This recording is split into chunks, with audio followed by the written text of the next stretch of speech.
조국교회 성도 여러분 안녕하세요.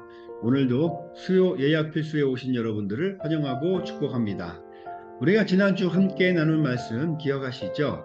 죄는 뿌리부터 잘 찾고 제거해 나가야 한다. 그리고 내 삶에 깊숙이 뿌리 내린 죄를 제거하기 위해서는 예수님의 말씀을 의지하고 그 말씀을 통해서 제거해 나가야 한다라는 말씀을 들었는데요.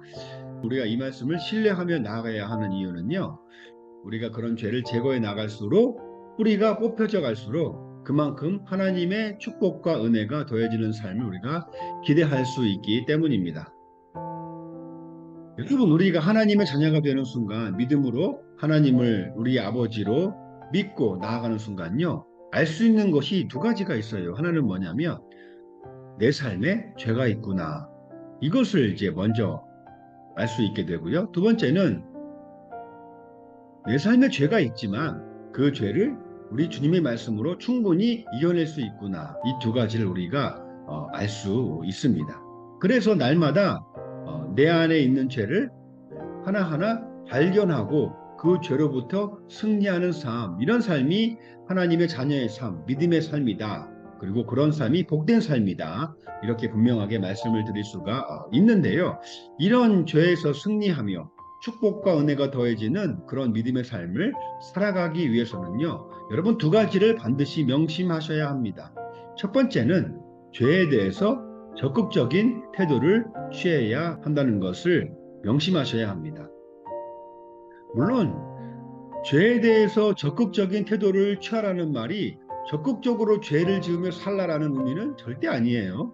어떤 죄가 발견되었을 때 내가 그 죄에 대해서 적극적으로 해결하려고 노력하는 삶, 그 죄를 외면하거나 방치하지 않는 삶, 그런 삶을 살라라는 것입니다. 저는 우리 귀한 성도님들이요, 믿음의 삶을 살다가 어떤 죄가 발견되어졌을 때요, 먼저 하나님께서 이 죄 때문에 나에게 어떤 심판을 내리실까 또는 어떤 벌을 내리실까 하는 그 두려움으로 먼저 나아가지 않기를 바랍니다. 왜냐하면요, 이 같은 두려움은 죄의 문제를 해결하는 방향이 아니라 외면하고 숨어버리는 쪽으로 우리를 이끌어가기 때문입니다. 물론 처음 죄가 발견되어졌을 때 죄가 있는 나를 보실 하나님의 시선이 두렵게 느껴질 수 있고, 그리고 그 죄에 따른 어떤 결과에 대해서도 두려운 마음이 들 수는 있습니다. 그러나 그렇게 두려움에만 휩싸여 내 안의 죄에 대해서 스스로 외면하고 숨어버린다면 그 해결되지 않는 죄가 도리어 우리의 영혼을 옥죄고 우리의 마음을 불편하게 하면서 계속해서 확산되어져 가게 되는 것이고요. 그러다가 처음에는 내가 두려운 마음으로 죄를 외면했는데 나중에 보니까 내가 죄를 외면하고 있는 것이 아니라 하나님을 외면하고 있구나 하는 이런 안타까운 상황에까지 이르게 되는 경우를 많이 보게 됩니다. 하나님을 외면하는 모습은 완벽하게 죄의 지배를 당한 모습이 아니겠습니까? 사실 우리가 내 안에 어떤 죄가 발견되어졌을 때 두려워해야 할 것은요, 어떤 벌을 받을까? 그것도 물론 두려워요. 물론 두려운데 그보다 더 두려워해야 하는 것은 내가 이 죄 때문에 하나님과 멀어질 수 있다라는 이것을 우리가 두려워해야겠죠. 내가 이 죄 때문에 하나님과 멀어질 수 있다. 이것을 두려워한다면요, 결코 우리는 그 죄를 방치하거나 외면할 수는 없을 것입니다.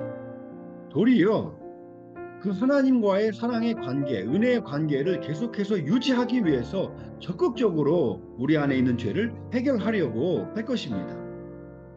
따라서 우리 안에 죄가 발견되었을 때는요, 이것을 방외두지 말고, 방치하지 말고, 외면하지 말고, 두려워하지 말고, 방해두지 말고, 죄를 잘 해결해 가야 한다. 청소를 깨끗하게 해야 된다. 우리의 마음과 영혼을 말이죠. 그렇게 담대하게 우리 죄의 문제를 해결해 나갈수록 우리는 더 풍성한 하나님의 은혜와 사랑 안에서 믿음의 복된 삶을 살아갈 수 있게 된다는 것입니다. 그리고 두 번째, 우리가 죄의 문제를 적극적으로 해결하려고 할 때는요, 그 이파리만 제거하지 말고 뿌리부터 찾아야 한다는 거예요. 우리가 죄를 발견하고 해결할 때 당장 이파리만 떼어내는 수준으로 그 죄의 문제를 해결하는 경우를 간혹 발견할 수 있습니다. 예를 들어서 내가 누구를 미워하는 마음이 들었어요. 그럼 분명히 죄죠. 그래서 예수님의 말씀을 보니까 미워하지 말고 용서하고 사랑하라고 하시는구나 라는 그 말씀을 봤어요. 그래서 그 말씀을 우리가 의지하면서 결심하고 이제 미워하지 말아야지 하면서 그 미움의 마음을 잠시 거둘 수는 있습니다. 그럼 이런 모습은요, 미움의 이파리만 떼어낸 모습이다라는 거예요. 그럼 죄의 문제, 이런 미움의 죄의 문제를 해결할 때는요, 내가 왜 이런 마음이 들었을까?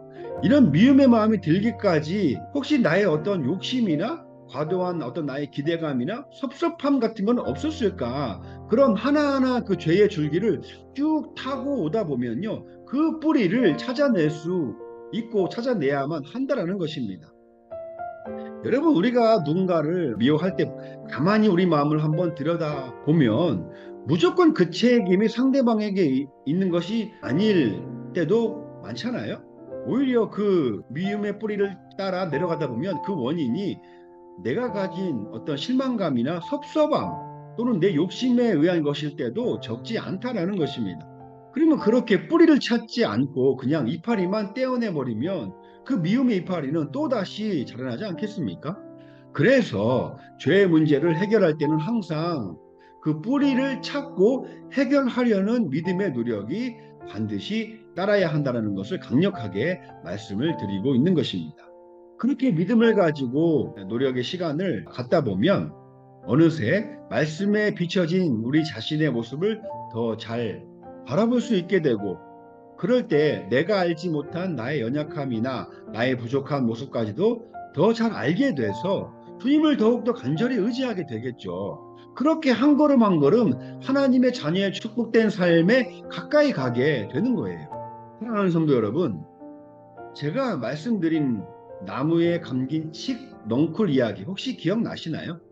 나무가 건강하게 자라기 위해서는 나무를 칭칭 감싸고 있는 그 칡넝쿨을 제거해야 하는데 오랜 시간 방치되다 보니까 이게 칡넝쿨인지 나무줄기인지 헷갈렸다, 이런 말씀을 제가 드린 적이 있습니다. 그럴 때 그 넝쿨의 줄기를 따라 밑으로 가다 보니까 뭐가 칡넝쿨의 줄기이고 뭐가 나무의 줄기인지를 정확하게 알 수 있어서, 분별할 수 있어서 이파리만 제거할 때보다는 더욱더 쉽게 잘 제거할 수 있었다는 말씀을 드린 적이 있습니다.